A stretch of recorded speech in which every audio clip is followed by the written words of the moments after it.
Hey guys, this is Gabe Dimmick from the Baseball Rebellion, and in this week's swing breakdown, we're going to be taking a look at Rangers third baseman and outfielder Joey Gallo. So before I get into his swing, we're going to let you guys see his swing all the way through in slow motion, both from the front and then also from the side. So here's his swing from the side, one more time. Alright, so let's go back to that front view. We'll take a look at that first. So Joey Gallo has been a guy who, I think he's younger than a lot of people realize, just because we've been hearing about his name for so long, because his raw power is so impressive.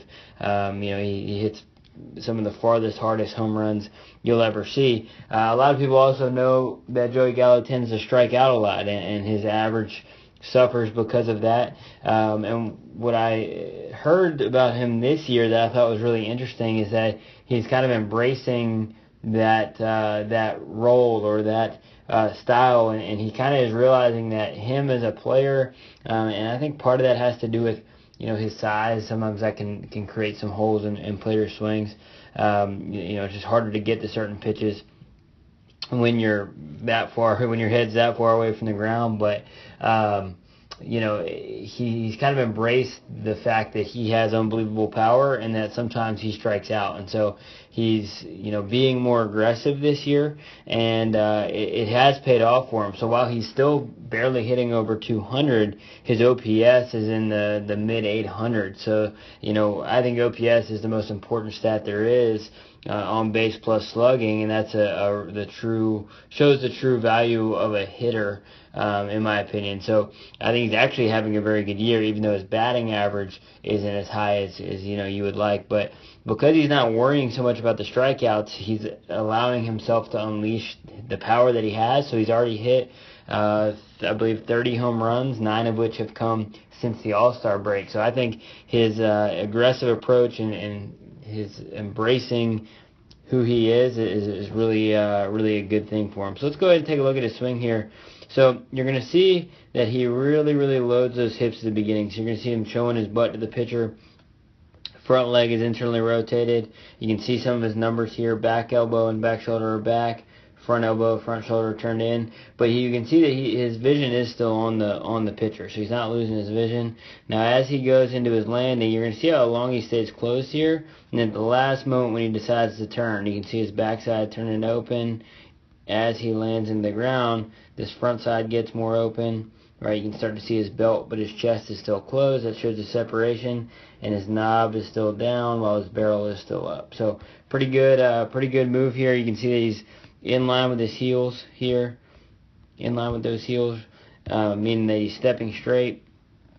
Now, one of the things he does well, and you can see the catcher's mitt. He takes his barrel, gets it in front of the catcher's mitt, and then comes up through the ball. So you can see the blur of that bat, get down in front of the catcher's mitt, and then get up. Now this is a tough pitch. This is a low and outside corner pitch. You can see that he gets there. A lot of this is through his side bend of his back oblique. I mean, you can see how curved he is through that back side, and I think that's a really important movement to hit the low pitch. Very important.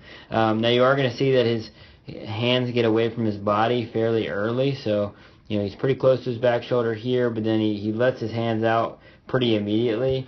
And if that's something that he does quite a lot, and again, this is a low and outside pitch, so him being such a tall guy, I think he has to do that some, just because his hands are so high up to start, that he may have to let those out a little bit to get to that ball, but that can create a little bit of a hole in his swing, and maybe make his swing a little longer than we would like, and that can lead to some of that inconsistency. So that's one area where he could try to improve and maybe hit for 20-30 points higher in his average. But overall, like I said, I think his embracing of that power approach, not worrying about the strikeouts, is a good idea. But you can see him getting behind the ball, coming up through it. Definitely from this point, from the time he gets below it, definitely swing up through it. You can see that upward extension through the ball. If you watch his back leg, his back foot, watch how it actually pulls off the ground and forward. And Here you're going to see he's got this fold. And this is something I've talked a lot to hitters about, is from the back knee through the back hip through the shoulder, there's this fold. Well, by the time he goes and he makes contact through that backside, he's unfolded, so it's much less folded here. He kind of gets that straight line with that his butt kind of pulled all the way up under him. It's that flatness through his leg, through his hip, and then into his torso. And I think that's a very, very powerful move. That's where a lot of his power comes from, is that fold unfold action that he has. So really good job. He smashed this ball, and again, that was a very, very tough pitch. So let's take a look from the side view now. And we're going to see, again, you can see from this view how internally rotated he is here, how long he stays closed, and how he's going to open into the ground. In his last second, he opens right there, boom, back leg starting to turn forward. If we go one more frame, he gets even more separation where, his chest is still back, his belt is open. One thing, I think, if he lands here, right, and then, you can see, he lands here, and then you can see how he really keeps going, and I think this is where he lets those hands get out a little bit, and that's something where he can maybe keep his hands a little bit more with his back shoulder at this point, and have a little bit more of that consistency, like I said. But overall, he creates a very, very good, powerful, and this is part of why he's so powerful, not just because he's big, but look at the separation between the letters on his jersey and the belt buckle. Back knee way forward, bent in, back heel is way up here, while the barrel is still resisted, and so that creates a ton of whip. Again, just he lets those front arm get really straight. Again, very low and outside pitch, so always keep that in mind, that this may not be how he swings all the time, but could lead to some inconsistencies. You can really see, watch his back foot, how it's on the ground here. He really thrusts it up and forward so it comes off the ground as he's making contact and turning through. He gets everything he's got behind the ball and drives this ball out of the ballpark. The violence and the force in his turn is very, very impressive, and part of the reason he has just unbelievable power. Let's check his head movement. So from the time he really gets into that ground there, let's put a circle over his head. Let's see where he goes. So his head really stays still. Here's contact. His head maybe goes at the last second, goes down and back a tiny bit, but overall he keeps his head really, really still. So, turning around a fixed axis, which is great.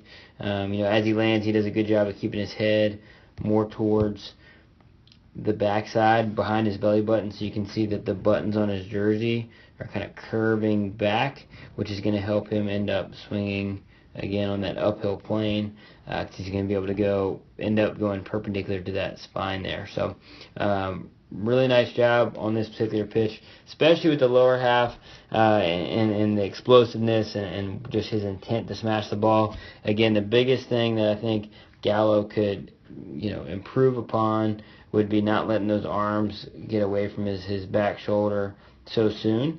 Again, not necessarily from a power standpoint, or definitely not from a power standpoint, but from a consistency standpoint, where he can eliminate the variables that are going on in his swing. So one of the things we like to say is we want to let the body, let the torso, kind of let the shoulders, that's really where we want to set what we want to use to hit the ball. So like the lower the pitch, side bend more here, so that the knob just stays at chest height the whole time, so that variable is eliminated. You're going to see that his knob goes way down by his hip. Again, low and outside pitch, can't say that enough, but he definitely drops his hands more than we would like to get there to kind of scoop it up. So I think there's just a lot of variables going on there, and I think if he can learn to control that and use more of his body to get to the low pitch, even more than he does now, so his hands don't have to work away, I think he'll create a lot more consistency in his swing. But again, being a tall guy, sometimes that's tough to do.